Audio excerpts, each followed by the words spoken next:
Bonsoir à tous, bonsoir à toutes. J'espère que vous allez bien et j'espère que vous avez passé une bonne semaine. Alors, chose promise, chose due. Nous allons aujourd'hui voir le développement web. Donc, la création de sites internet. Par contre, un site internet responsif, je vais vous expliquer tout à l'heure ce que c'est, le mot responsif. On va rentrer un peu de plein pied dans le domaine de la programmation. Donc voilà, donc on va voir en fait ce monde de la programmation. Je vais essayer de vous initier à cela. Donc cette formation, avant de commencer, est une initiation à la formation, à la programmation et au développement web. Ce n'est pas une formation qui vous rendra expert de ce domaine-là. Encore une fois, je vous montre le chemin et je vous laisse l'arpenter vous-même. Donc sans plus perdre de temps, on va commencer. Donc le format d'une demi-heure à peut-être 3/4 d'heure au maximum, et on va essayer de balayer un peu la première partie ensemble.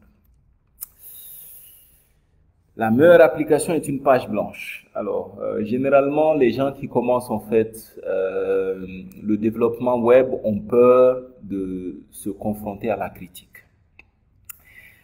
Sachez juste une chose en fait, quel que soit ce que vous entreprendrez de faire, vous serez toujours sujet à de la critique. Donc, cela ne doit pas vous effrayer, bien au contraire. Ça, c'est le premier point. Le second point, c'est que les meilleures applications sont toutes dans un cycle itératif de mise à jour, que ce soit Windows, que ce soit iOS, que ce soit Android. On a toujours des applications qui se mettent à jour continuellement. Donc, il y a des bugs qui sont découverts et tout. Donc, une application parfaite n'existe pas. Cette notion-là n'existe pas en fait. Créez, confrontez-vous à la critique rend meilleur et voilà. Donc, ouvrez-vous à ce monde-là et vous allez apprendre de manière plus simpliste. Comment apprendre un nouveau langage de programmation? Alors, je vais vous exposer ma technique parce qu'il n'y a pas qu'une seule méthode d'apprentissage. Si elle vous va, tant mieux. Si elle vous va pas, il faudra vous y faire. Parce que c'est la seule méthode que je vais vous proposer. Vous allez comprendre tout de suite. Alors, on a l'image de quelqu'un sur l'écran. Je ne sais pas si vous connaissez cette personne. Il y a des gens qui m'ont une fois dit c'est ton grand-père. Non, ce n'est pas mon grand-père. On est barbus tous les deux, on est peut-être un peu blanc, mais non, je n'ai rien à voir avec ce monsieur. Pour vous donner un premier indice, ce monsieur s'appelle Wilfredo. Je ne pense pas encore une fois que vous le connaîtrez de son prénom, mais je suis presque sûr que vous le connaissez de son nom. Ce monsieur s'appelle Pareto. Alors, qu'est-ce qu'il nous dit Pareto? 80% du code est écrit par 20% des fonctionnalités. En gros, Pareto, c'était un financier, je pense, italien qui, analysant en fait les différentes statistiques liées à la finance de son pays, s'est rendu compte que 20% de la richesse de son pays, 80% de la richesse de son pays était détenue par 20% de personnes. Et voilà. Bon, il y a aussi le principe de la racine carrée. On va pas faire très compliqué en fait la notion de Pareto. Donc, on va essayer de garder en fait cette notion de 80-20. Donc, on va juste apprendre 20% des fonctionnalités du développement, de l'apprentissage d'un nouveau langage, qui nous permettra de comprendre en fait 80% de tout ce qui est richesse du développement web. Donc, voilà un peu la notion d'apprentissage que je vais vous proposer. C'est une notion que j'applique à tout en fait. Ce n'est pas forcément à la programmation, mais réellement à tout. Un site internet ou une application. Donc, pour faire une analogie simple, en fait, un site internet repose sur trois grands ensembles. Je fais très simple. Ça peut reposer sur pas mal d'autres choses, mais bon, on va adopter une approche très simple. Il y a la première partie qui s'appelle le HTML, qui est le langage compris par le web. Donc, c'est le Hypertext Markup Language. Donc, c'est réellement le langage des balises du web, en fait. Donc, qui vient structurer un peu l'architecture du texte sur la page internet. Donc ça, c'est un peu la base de cette page internet, c'est un peu le châssis, le socle de cette page internet pour faire une analogie avec une voiture. Je sais que beaucoup aiment les voitures, donc voilà. Donc ça, c'est un peu le châssis de la voiture. On va le représenter un peu par le HTML. Il y a le CSS, ce qu'on appelle Cascading Style Sheet, donc les feuilles de style en cascade. C'est un mot un peu compliqué, mais qui veut juste dire, en fait, venir s'occuper de la partie présentation de notre site internet. Donc, si le châssis est le HTML, tout ce qui est décoration, tout ce qui est matière, tout ce qui est couleur sera fait et appliqué par le CSS. Donc, le CSS vient donner une ergonomie, vient donner l'envie d'utiliser un site internet, en fait. C'est un peu le rôle du CSS. C'est pour dissocier en fait le travail que va faire un programmeur dans un langage et un ergonomiste, un designer dans la présentation. Donc c'est pour ça qu'on a dissocié un peu le travail de développement web. Il y a la partie socle de base, structure, blueprint, donc qui est représenté par le HTML, et la partie design, ergonomie, donner un peu cette envie-là d'utiliser le site internet, donc tout ce qui est user experience, user interface, donc l'UI et puis l'UX. Donc ça, c'est représenté par le CSS. Il y a un troisième petit truc qui s'appelle le JavaScript. Bon, on va pas trop le voir dans cette formation d'initiation, mais le JavaScript, en fait, vient nous donner des fonctionnalités d'utilisation. Donc, c'est un peu ce que va nous, ce qui est représenté par le volant, les différentes options, les différents boutons, en fait, dans l'habitacle du conducteur. Donc, voilà. Donc, ça, c'est une analogie très simpliste. Alors, c'est quoi le HTML? En fait, le HTML, sans vous en rendre compte, il est partout, en fait. Hein. Si vous utilisez votre application, votre téléphone et que vous utilisez des applications, vous utilisez probablement du HTML. Il est utilisé pour faire les sites web, donc les sites comme Google, Amazon, quoi d'autre, Snapchat, Instagram, les sites des pages sociales. Donc, c'est fait avec du HTML. Il est fait dans les applications, donc la plupart des applications, si elles ne sont pas complètement natives, en fait, embarquent du HTML, et même quand elles sont natives, en fait, avant la précompilation, beaucoup passent par cette étape-là de structuration en HTML. Et dans d'autres logiciels, en fait, hein, il y a des logiciels web. Par exemple, Facebook est un logiciel web, c'est un site web aussi, mais c'est aussi un logiciel. Donc voilà, SEMrush, Facebook, Google Analytics, les différentes applications de Google, en fait, sont des logiciels web et utilisent du HTML. En fait, le HTML nous propose, en fait, le socle sur lequel va venir reposer, en fait, toute la partie ergonomie, toute la partie logique d'utilisation, toute la partie applicative, en fait. Donc, pour vous faire une analogie simple, dans le cas du Mali, le HTML, c'est un peu le Bamanankan du web. Donc, c'est la langue réellement qui est utilisée dans la création de tout site internet, en fait. C'est quoi ce langage-là, HTML? Donc, sur l'image à gauche, je vous montre un peu à quoi va ressembler ce langage-là. Ne vous inquiétez pas, là, on va un peu parcourir, c'est une première partie d'initiation. Le codage va commencer la semaine prochaine. Donc, si vous ne comprenez pas tout, n'ayez pas peur. La semaine prochaine, je vais vous expliquer en fait ce que veut dire le doctype, le HTML, le head ici, le meta, le title, et voilà, et la partie body. Donc, mais généralement, pour faire une analogie simple, en fait, le HTML, c'est un peu le squelette.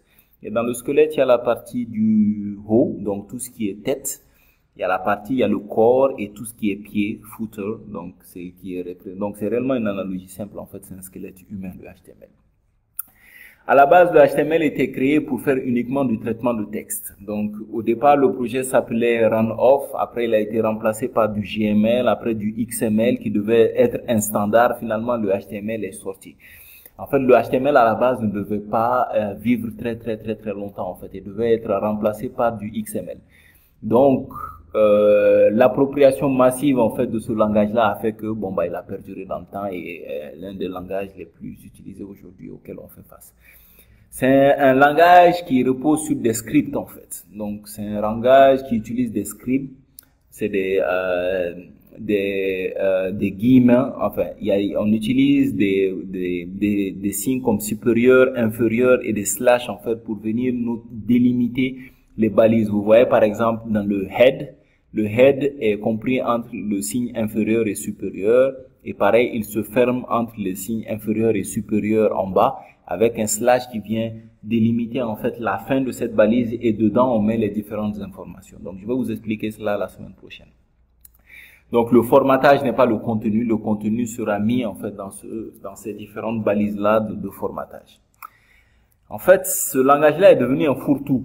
Au départ, il ne faisait que du traitement de texte, mais aujourd'hui, il est devenu un fourre-tout en fait. On fait des blogs avec le HTML, on fait des applications, on fait des logiciels, on fait tout, réellement tout avec le HTML, mais alors à la base, ce n'était pas du tout fait pour cela. Et c'était très compliqué à la base parce qu'en fait, il n'y avait pas de standard qui régissait un peu le développement et la structuration en fait de ce langage-là. Il y avait un combat entre Microsoft et Netscape qui étaient un peu les acteurs prédominants du langage du web à l'époque, à tel point que Microsoft a fait un peu son langage web et Netscape aussi. Donc, ce formatage-là, en fait, qui devait s'occuper du texte est devenu par la suite un socle qui est utilisé dans les applications aujourd'hui, à tel point que c'est l'un des langages les plus utilisés aujourd'hui. Il est extrêmement coriace, extrêmement résistant. Ça peut avoir des avantages comme ça peut avoir des inconvénients. On verra tout à l'heure pourquoi et comment. Et le web n'est pas une page. Généralement, on dit une page web, mais c'est un abus de langage. Le web est un parchemin. À tel point que quand vous allez sur un site qui nécessite beaucoup de scrolling, vous allez commencer à défiler les pages, en fait. Et ce n'est pas une seule page, en fait. Le web, c'est plutôt un parchemin qui se déroule en fonction de la taille du contenu. Alors, donc on a vu la partie HTML. Donc, comme je vous l'ai dit, j'ai fait un peu une analogie avec une voiture. Donc, le HTML, c'est un peu le châssis de la voiture.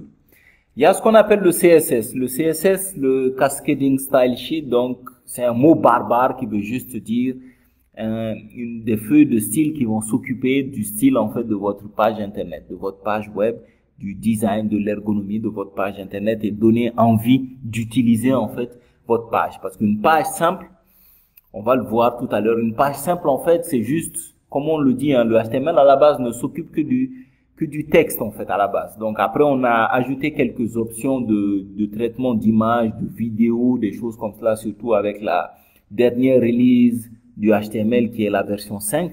Donc en natif, le HTML commence à gérer la partie audio, vidéo, les images et tout. Mais à la base, il ne fait que du traitement de texte. Et pour vous donner une analogie simple en fait, la partie présentation est faite par le CSS en fait. Donc c'est le CSS qui viendra donner la forme, la couleur, les matières qu'on va utiliser, les ombrages, les dégradés. Donc voilà, venir habiller un peu ce squelette-là qu'on a de chair, de couleur, de cheveux, d'yeux, des couleurs des yeux, de la bouche et tout cela pour donner réellement une forme réellement humaine. Les habits aussi, le style des habits, la couleur des habits, la texture des habits, le motif sur les tissus des habits et ainsi de suite en fait. Donc tout ceci sera apporté par ce qu'on appelle le CSS. Et dans cette formation, on va utiliser la dernière version aussi du CSS standardisé, donc la version 3, qui nous permet en fait de faire pas mal de choses sympas, vous verrez tout à l'heure. Donc pour vous faire une petite analogie simple, en fait, on a un petit site internet, donc un petit navigateur qui n'applique pas de CSS à gauche ici. Donc sans CSS, vous voyez que c'est juste des lignes et peut-être des images. Et à droite ici avec du CSS, là on vient apporter une surcouche en fait de présentation, une certaine profondeur en images, en couleurs, en texte, en dégradé, et qui vient nous donner en fait cette envie-là de regarder ce site internet, d'utiliser ce site internet, d'utiliser cette application. Donc voilà un peu le rôle du CSS. Alors là, je vous propose en fait un screenshot de mon blog qui est en cours de développement, et ceci est la vue mobile de mon blog. Et sur cette vue mobile-là, vous voyez que à gauche, en fait, on a l'habillage avec le CSS.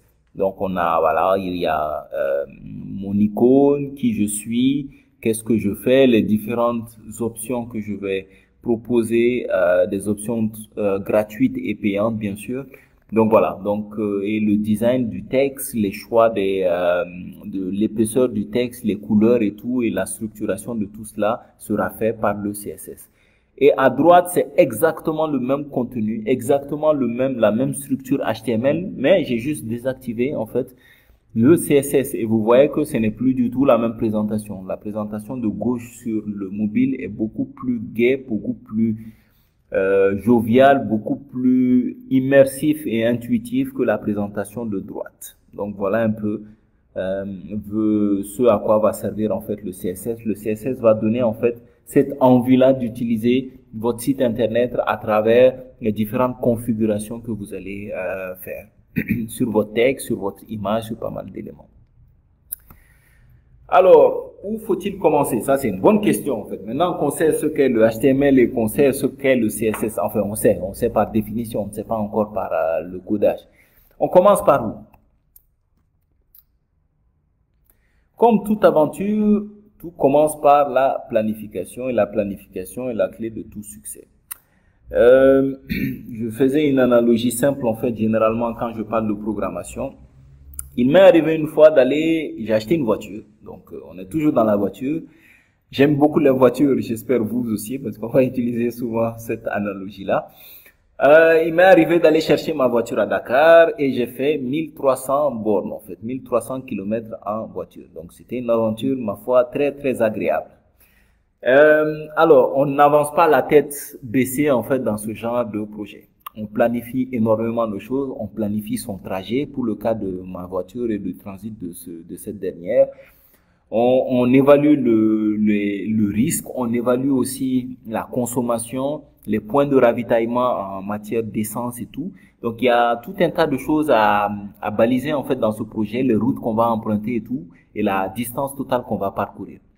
Et où est-ce que surtout on va se reposer, les zones de repos et tout. Donc on n'avance pas tête baissée en fait dans un projet, et un site internet ou le développement d'un site ou d'une application, c'est la même chose en fait. C'est qu'on planifie tout cela en amont. Il est toujours bon d'avoir une vue d'ensemble de l'objectif et de ce dont on aura besoin pour y arriver. Cela nous permet en fait d'éviter un peu les tracas en cours de route, et même si on a ces tracas-là, parce qu'on ne peut pas tout éviter dans la vie, et au moins on y sera préparé. C'est toujours plus optimal d'être préparé à toutes les éventualités que de les découvrir sur le tas. Donc notre réactivité sera beaucoup moins efficiente. Alors, par où commencer son site internet? Eh ben, généralement par le sketching ou le wireframing. Alors, le sketching, c'est très simple. On prend une feuille, on prend un stylo ou un crayon et on commence à dessiner un peu ce qu'on veut comme interface pour nos clients et nos utilisateurs. Donc, c'est ce que j'essaie de représenter un peu sur l'image à gauche ici, en fait. Donc, on peut utiliser un logiciel. Là, j'utilise Balsamiq, qui est un logiciel d'UX. Je vais vous le présenter tout à l'heure de manière très très rapide. C'est pas une formation sur l'utilisation de Balsamiq. Mais enfin voilà, ce logiciel nous permettra de faire ce qu'on appelle un wireframe, une maquette, un blueprint, un petit sketch en fait, un petit croquis à main levée de ce que va donner notre site internet en fait. Donc cela vient donner une certaine structure à notre projet de site internet, de création de site internet. Donc là, vous voyez que dans la partie à gauche ici, j'ai accueil, produit, contact. Et dans la partie à droite, ça c'est la finalité de ce qu'on va développer ensemble. Et oui, vous serez capable de développer ce petit site internet après cette petite formation.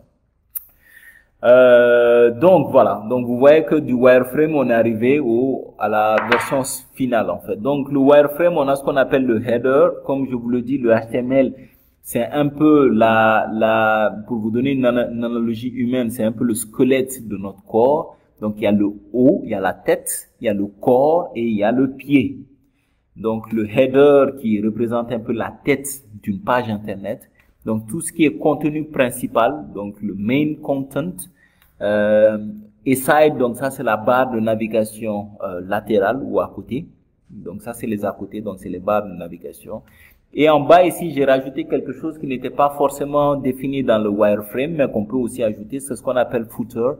Donc le pied de page ici par exemple, aide sur l'image à droite, aide, détail et Facebook vient représenter un peu les différents liens rapides d'accès qu'on veut mettre sur le pied de page. Alors, c'est à qui ce chat? Je ne sais pas, je n'aime pas beaucoup les chats, donc je vous pose la question, si vous connaissez son propriétaire, dites-lui de venir chercher son chat sur le site qu'on va bientôt créer. Il vous faudra un éditeur de code, un éditeur de texte, un éditeur, tout simplement. Alors, il y a beaucoup d'éditeurs qui sont disponibles sur le marché. Je vous en ai mis quelques-uns en fait sur cette page-là. Donc, il y a Notepad++ pour ceux qui utilisent Windows. Certains logiciels ne sont pas nativement embarqués dans Windows en fait, ou Mac. Moi, j'utilise un Mac. Donc Vim est par exemple embarqué par défaut dans le terminal Mac. Et Vim est un logiciel que j'utilise beaucoup et c'est un logiciel que je trouve extrêmement puissant. Mais Notepad++ ressemble en fait au bloc-notes de Windows, mais avec des options beaucoup plus avancées que je vous invite d'ailleurs à installer si vous n'avez jamais utilisé un éditeur de code. Donc téléchargez Notepad pour ceux qui utilisent Windows. Et Atom peut être un bon logiciel aussi pour ceux qui utilisent Windows ou Mac. Atom, c'est un peu, voilà, il est représenté par le deuxième logo là, avec des formes curvées et un point au milieu. C'est un logiciel, ma foi, très sympa. Un logiciel très complet dans les logiciels extrêmement robustes et complets. Donc, on a Microsoft Visual Studio et NetBeans qui est très utilisé aussi, mais plus pour du développement applicatif, en fait, parce que il y a pas mal d'options qui sont proposées par défaut. Il y a CodePen qui est un logiciel web, donc c'est un logiciel web, on est un peu dans le thème, c'est quelqu'un a fait un site internet, l'a transformé en logiciel, et ce logiciel nous permet de créer en fait un site internet dans un site internet. Et il y a Komodo que j'ai eu à utiliser aussi, mais ma foi, je reste sous Vim pour Mac, donc je vous invite à faire votre choix avec une nette préférence pour Notepad parce qu'il représente, il est très similaire au bloc-notes et n'est pas très compliqué du tout. Donc voilà, donc ça c'est un peu la présentation que j'avais pour vous aujourd'hui et on va passer un peu sur le navigateur où je vais vous présenter un peu ce qu'on va créer, l'environnement de développement, les différentes choses qu'on va aborder de manière très générique et très générale en fait à travers cette formation là. Et ceci viendra naturellement mettre fin à la formation d'aujourd'hui. Alors, donc, sans perdre plus de temps, je vais aller sur le navigateur et voilà le site internet qu'on va créer. Et voilà, donc il y a une zone principale ici et il y a une zone, voilà, il y a un menu latéral ici, un menu qu'on dit à côté ici en fait, donc un aside en anglais. Voilà, donc dans ce menu là généralement on met les raccourcis directs en fait à notre contenu ou à notre navigation principale. Donc voilà un peu le site qu'on va créer. Donc dans le contenu il y a du texte, il y a le footer ici, le pied de page avec des accès rapides. Vous voyez que c'est des liens, des boutons cliquables, et ici aussi un menu avec quelques transitions et ici aussi avec quelques transitions. Donc voilà un peu le site qu'on va créer aujourd'hui, enfin pas aujourd'hui mais pour cette formation. Et pour le logiciel que je vais utiliser, là je suis sous mon environnement de présentation de formation, donc je vais après optimiser en fait cette partie là. Donc vous pouvez, pour ceux qui ont Mac, alors vous lancez juste le terminal et dans le terminal vous avez un petit logiciel, il est ma foi petit mais extrêmement puissant, ça s'appelle Vim. Et c'est ce logiciel sur lequel je vais m'amuser à créer du code HTML et ainsi de suite en fait. Donc voilà. Donc on va créer du code HTML à travers cette application là. Voilà. Sinon il y a aussi une petite application web qui est pas mal qui s'appelle CodePen. Et CodePen, comme je vous l'ai dit en fait dans ma présentation, est un logiciel web qui vous permet de créer en fait des choses, un environnement web, une application web de manière très simple en fait, de manière extrêmement efficace. Donc une fois que vous êtes sur CodePen.io, IO c'est input output, donc c'est généralement pour signifier que c'est un logiciel. On fait Start Coding et voilà, il nous amène sur une interface où on peut déjà commencer à coder de l'HTML. Par exemple, si je mets H1 ici dans la partie HTML, H1 c'est ce qu'on appelle les headings. Et dans les headings, on vient mettre en fait le code qu'on veut. Voilà, donc et tout cela est traduit de manière dynamique en temps réel. Donc ça c'est un peu les headings. Le P c'est le paragraphe. Donc c'est ici qu'on vient, ceci est un paragraphe. Donc c'est ici qu'on vient mettre en fait le texte et le contenu de notre texte ici.